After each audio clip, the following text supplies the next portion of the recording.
প্রতিদিনের মতন আজকেও চলে আসলাম। ফজরে আজান শেষ, ওদের খাবার নিয়ে চলে আসলাম। আয় আয় আয় আয় আয়, আমার বাচ্চাদের খাবারে যেন বাচ্চারা আজকে অপেক্ষারত সব সব এদিকে এসে পড়ছে। হ্যাঁ, হুম হুম হুম হুম হুম।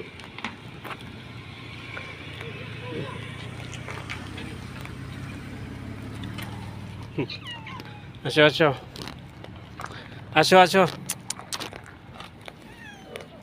এই যে আসছে আমার বাচ্চাটা, অনেক দিন ধরে হারায় গেছিল আমার এই বাচ্চাটা। চলো, এই যে আরেক বাচ্চা, এই যে পার্সিয়ান। চলো চলো, আগে খাবার দিয়ালি, খাবার দিই খাবার দিই। এই যে দেখো, এই যে, হ্যাঁ আসো আসো, খাবার নিয়ে আসি। আসো আসো আসো, খাবার দিব।